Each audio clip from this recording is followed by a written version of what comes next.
Assalamu alaikum wa rahmatullahi wa barakatuh, and welcome to our second session of Asmaul Husna. Now I hope you remember what we talked about yesterday. We talked about the beauty of the name Allah and how you can say it with your lips closed. Go on, do you want to try it one more time? Allah. My lips didn't even move and I still got thawab for it. And yesterday we understood why it was important to be able to look at the beautiful names of Allah subhanahu wa ta'ala so that we can get to know our Creator that little bit better. So let me ask you a question. If you were allowed to go shopping to maybe look for a God, what kind of God would you want to look for? I know what I want. I'd want someone who was loving. I'd want someone who was caring. I'd want someone who was kind. I'd want someone who would always be there for me. Well, guess what? Our Allah subhanahu wa ta'ala is all of these things. So let's look at His first attribute or His first Asmaul Husna, His first ism, His first name. Today, we will look at Ar-Rahman. And I'm sure you can all see it on the screen. You can see how it's written. It has a Ra, a Ha, a Mim, a Noon. Ar-Rahman. What does this name mean?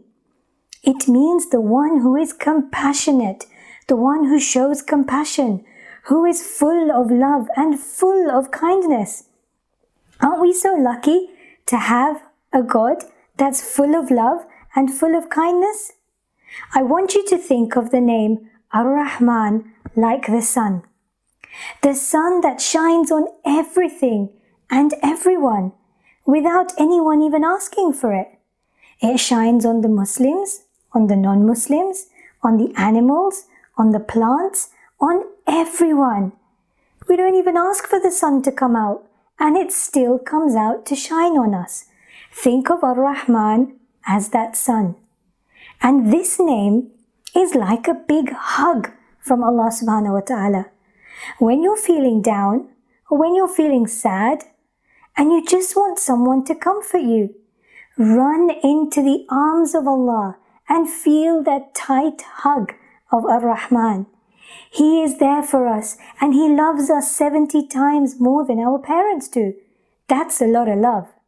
And He gives us without even asking. So think of Ar-Rahman as this sun and as a big hug, especially when we need it the most. So yesterday we also looked at a hadith from our Holy Prophet Muhammad sallallahu alayhi wa wasallam, where he said, "Takhalluqu bi akhlaqillah." Adopt within you, put within you the akhlaq of Allah. So I ask you, how can you and me, how can we be Ar-Rahman? How do I put this quality into my life? So one way is I could be kind and loving to everyone, not just those who are kind and loving to me. It's easy to be nice to the ones who are nice to us, but what about the ones who are not so nice? Maybe that's how we want to build the quality of Ar-Rahman within us. And another way, maybe we could be helpful to everyone, but not wait for them to ask us. We go and offer our help instead. So in these two ways, we can put within us the quality of Ar-Rahman, which Allah subhanahu wa ta'ala shows us to be compassion, love, and kindness. So I want you to remember the name for today, Ar-Rahman, and inshallah tomorrow we will look at a new ism, a new name of Allah subhanahu wa ta'ala. So join me, same time, same place. Assalamu alaikum.